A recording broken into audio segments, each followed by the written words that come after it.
Hello बच्चों, स्वागत आप सभी का आपके अपने चैनल गुरुमंत्र इंस्टीट्यूट पर।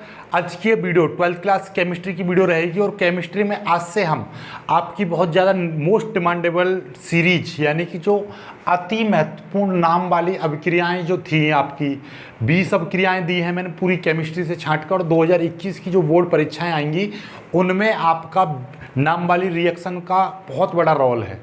नाम वाली रिएक्शन आप बनाने की विधियों में भी आती हैं, नाम वाली रिएक्शन कैसे प्राप्त करोगे में भी आ जाती हैं, और नाम वाली रिएक्शन क्या होता है जब में भी आ जाती हैं, और नाम वाली रिएक्शन नाम के अपने नाम से भी आती हैं। तो इस तरह से ये काफ़ी ज़्यादा इंपॉर्टेंट रिएक्शंस हो जाती हैं।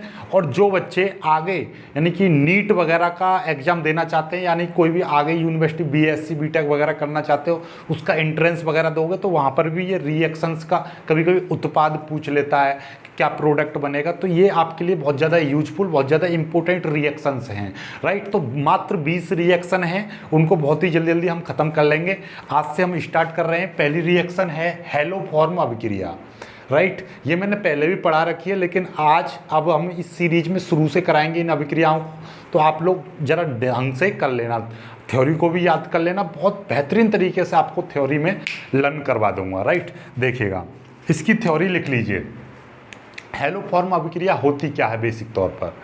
बेसिक तौर पर ये अभिक्रिया क्या होती है, ज़रा इसको समझो।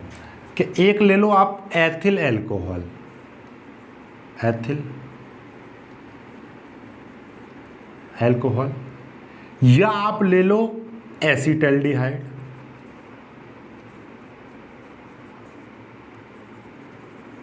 या आप ले लीजिए कोई भी मैथिल कीटोन। इनमें से कोई भी एक ले लो, इनमें से कोई भी एक, ओके। और उसकी क्रिया आप हैलोजन और कास्टिक क्षार के विलयन के साथ करा दो। कोई भी हैलोजन, कोई भी हैलोजन परमाणु। हैलोजन परमाणु समझ रहे हो? हैलोजन में आते हैं आपका Cl, F, Br और I, ये सभी हैलोजन परमाणु होते हैं। तो एथिल अल्कोहल या एसीटल्डिहाइड या मेथिल कीटोन, किसी एक की क्रिया हैलोजन तथा कास्टिक क्षार, कास्टिक क्षार के विलयन के साथ इसको गर्म कर दिया जाता है तो हमारा हैलोफॉर्म बनता है, हैलोफॉर्म बन जाता है। इसी अभिक्रिया को हम हैलोफॉर्म अभिक्रिया कहते हैं। हैलोफॉर्म का मतलब समझ रहे हो? क्लोरोफॉर्म, आइडोफॉर्म, जैसे कि CHCl3, CHI3, CHF3, CHB3, B3, इस तरीके से ये अब BR3 ये होते हैं, ठीक है। जैसे क्लोरोफॉर्म, आइडोफॉर्म, इस तरीके से, ठीक है। तो ये चीज़ें सभी हैलोफॉर्म कहलाती हैं। तो ये चीज़ बन जाती है, राइट। तो क्या है अभिक्रिया की परिभाषा क्या बनेगी कि जब एथिल अल्कोहल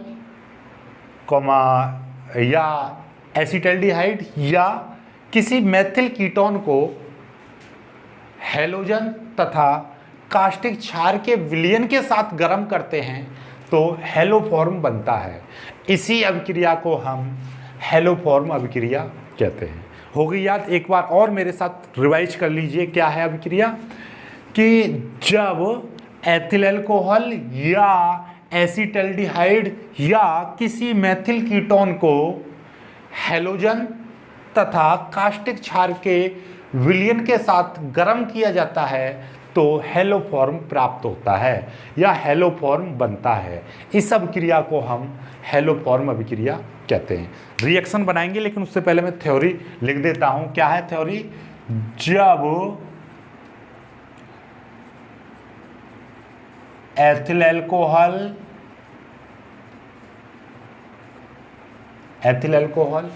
या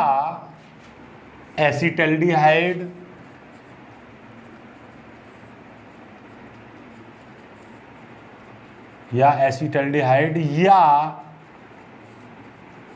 किसी मेथिल कीटोन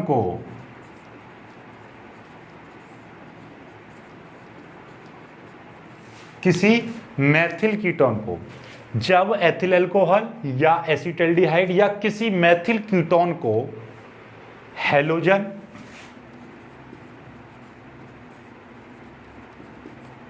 तथा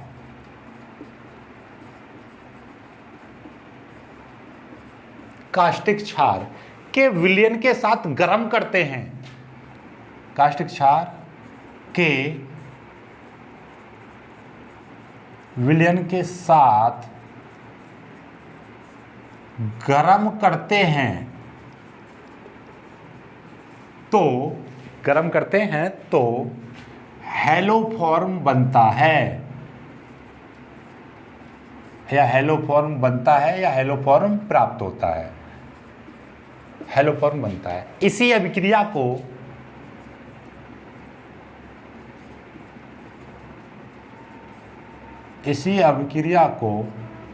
हैलोफॉर्म अभिक्रिया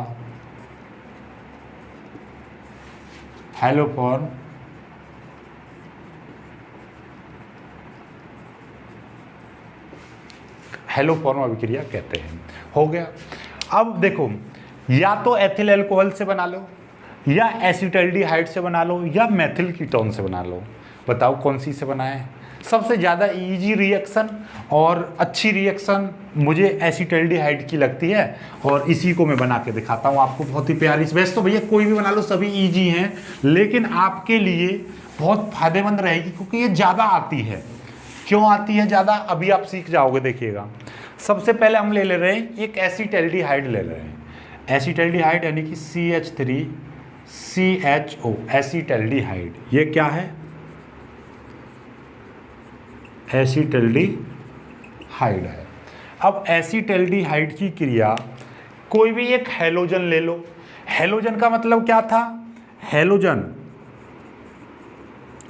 परमाणु क्या होता है? Cl, Br, I, F, ये सब हैलोजन है। तो मैं यहाँ पर Cl ले रहा हूँ। Cl, तो भैया Cl डायरेक्ट तो ली ना जाती है, जैसे Cl होता है तो Cl2 लिया जाता है, क्लोरीन परमाणु। यदि Br लेंगे तो Br2 लेंगे, I लेंगे तो I2 लेंगे, F लेंगे तो F2 लेंगे, क्योंकि ये द्विपरमाणु यानी दो ही परमाणु में रहती है, तो इसलिए हमने ये ले लिया। प्लस इसकी क्रिया किसके साथ में? हैलोजन तथा कास्टिक क्षार। कास्टिक क्षार में क्या लेंगे हम? NaOH लेंगे। NaOH के साथ में कर दी इसकी क्रिया, इसको गर्म कर दिया, तो हमारे पास में क्या बन जाएगा? एक हैलोफॉर्म बन जाएगा। ये तो हमारी अभिक्रिया है ही, हैलोफॉर्म बनेगा। CH के साथ में Cl लिया है तो हमारा हैलोफॉर्म क्या बनेगा? CH-Cl3 बनेगा। इसका नाम क्या होगा? क्लोरोफॉर्म बन गया। इतना तो आपने पढ़ा है ना अभी कि भैया जब एसिटल्डिहाइड की क्रिया किसी भी हैलोजन यानी हैलोजन और कास्टिक क्षार के विलयन के साथ मिलाकर यानी गर्म करते हैं, या इसकी गर्म करते हैं, तो हमारा क्लोरोफॉर्म यानी कोई भी एक हैलोफॉर्म बनता है। बन गया भाई हैलोफॉर्म। ठीक है। अब इस क्रिया को केवल संतुलित करना रह गया है। यदि ये क्रिया 2 नंबर में आ जाती है और इतना करके आते हो आप, तो 1 नंबर ही मिलेगा या 1.5 नंबर मिलेगा। वो उस पर राइट्स हैं, एग्जामिनर पर राइट्स हैं कि आपके नंबर काट ले, क्योंकि आपने रिएक्शन पूरी नहीं लिखी है। तो इस रिएक्शन को पूरी लिखो आप। पूरी लिखने का मतलब क्या है? इसको संतुलित करना है। तो याद रखना, हमेशा एक कुछ चीज़ें होती हैं जो आपको सीखनी पड़ेंगी। रिएक्शन बनाते बनाते अपने आप हैबिट में आ जाएंगी कि जब भी कभी एसिटल्डिहाइड Cl2 से क्रिया करता है तो आपका क्लोरोफॉर्म बनाने के साथ साथ एक क्या बना? एक लवण भी बनाएगा। लवण का मतलब सोडियम फार्मेट। भैया जैसे कि आपने देखा होगा फार्मिक अम्ल वगैरह बनते हैं, सोडियम फार्मेट, ठीक है, इस तरीके से मेथिल फार्मेट वगैरह। तो ये यहाँ पर क्या है? Na आ रहा है, तो ये क्रिया बनती है, तो हमेशा यहाँ पर HCOONA क्या बन गया? सोडियम फार्मेट जरूर बनेगा, हमेशा याद रखना। Na के साथ में जैसे इस तरीके की क्रिया होगी, एसिटल्डिहाइड या फार्मेल्डिहाइड, ठीक है, किसी भी एल्डिहाइड की क्रिया होती है, वहाँ पे NaOH लिया जाता है ना, तो वहाँ पर क्या हो जाता है? एक लवण बन जाता है, यानी कि आपका HCOONA बनता ही बनता है। ठीक है, राइट, समझ में आ गई बात? तो ये बन गया। अब देखना जरा, अब आगे क्या बचेगा भाई, ध्यान से देखो कि हमारे पास में ये Cl2 है, लेकिन यहाँ पे Cl3 का इस्तेमाल किया गया है। तो भाई ऐसा तो हो नहीं सकता कि यहाँ पे 2 हैं तो यहाँ पे 3 कैसे आएंगे? इसको थोड़ा सा संतुलित करो। तो भाई संतुलित तो ऐसा नहीं है कि इसमें 2 की मल्टीप्लाई कर दो, नहीं। जब कभी भी याद रखना, यहाँ पे 2 है और यहाँ पे 3 है, तो जब अलग अलग संख्या दिखाई देती है तो इसको हम क्या कर देते हैं?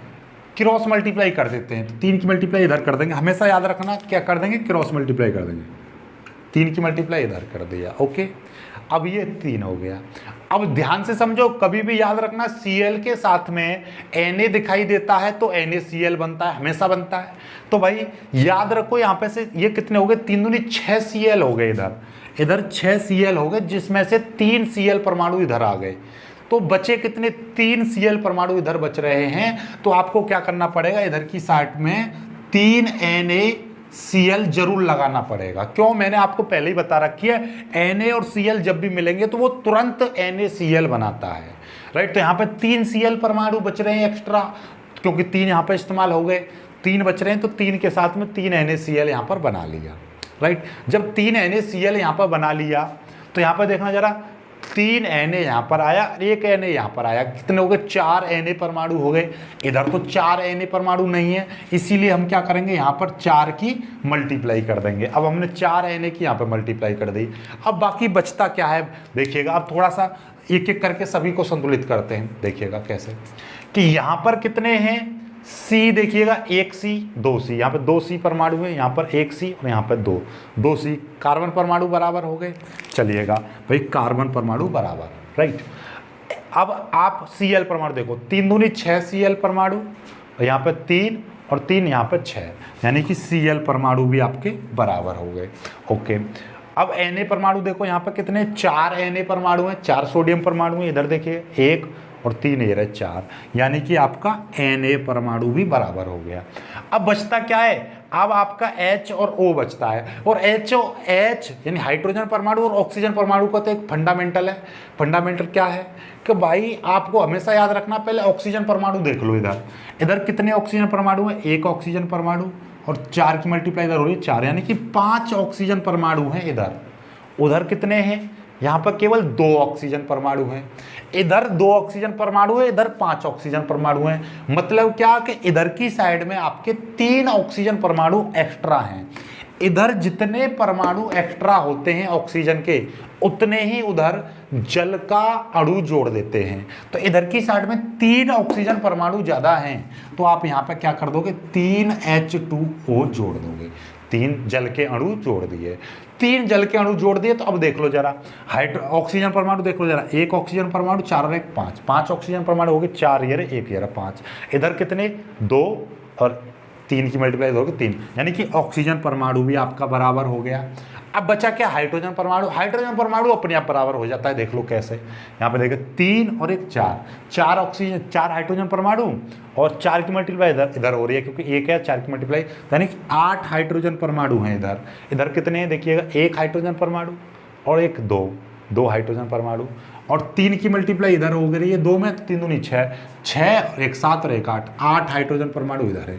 तो मतलब हाइड्रोजन परमाणु भी बराबर हो गए। तो हमेशा याद रखना कि इधर की साइड में जितने ऑक्सीजन परमाणु एक्स्ट्रा होते हैं, उधर की साइड में उतने ही जल के अणु लगा देते हैं। तो 99% रिएक्शंस में जहाँ पर ऑक्सीजन परमाणु इधर की साइड में जितने ज़्यादा होते हैं, उधर की साइड में उतने ही जल के अणु लगाने पड़ते हैं। तो ये हमेशा याद रखना, 90% रिएक्शन इसी रूल से सॉल्व हो जाती हैं। बाकी कोई अपवाद हो जाता है, जैसे इंग्लिश में H को साइलेंट कर देते हैं, तो उसी तरीके कुछ 1-2 अपवाद तो हर जगह मिलता है, तो वो अलग चीज़ें हैं। लेकिन ये कुछ चीज़ें मैं आपको बता दूंगा, पहले रिएक्शन करने लगोगे तो अपने आप समझ में आने लगेगी।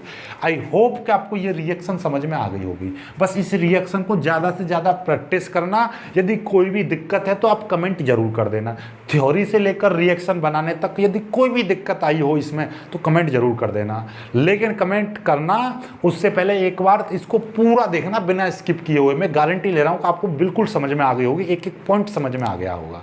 समझ में आ गया है तो भाई लाइक जरूर करना है, आपको लाइक करना ही करना है। प्लीज़ वीडियो को लाइक जरूर करना, और जो बच्चे नए हैं वो चैनल को सब्सक्राइब कर लेना। और इस भरोसे में बिल्कुल मत रहना कि एग्ज़ाम नहीं होंगे, एग्ज़ाम ज़रूर होंगे। आप लोग बिल्कुल भी इस चीज़ से दिमाग से निकाल दो कि एग्ज़ाम नहीं होंगे, एग्ज़ाम जरूर होंगे। तो अपनी तैयारी करते रहो बेहतरीन तरीके से, राइट। और एयरफोर्स का बैच जल्दी ही स्टार्ट करूँगा मैं, बहुत जल्दी, आज या कल में जल्दी ही स्टार्ट होने वाला है। तो आज की वीडियो में सिर्फ इतना ही। वीडियो को लाइक करना, अपने दोस्तों के साथ शेयर करना, और चैनल को सब्सक्राइब जरूर कर लेना। मिलेंगे एक दूसरी वीडियो में, तब तक के लिए बाय बाय, जय हिंद।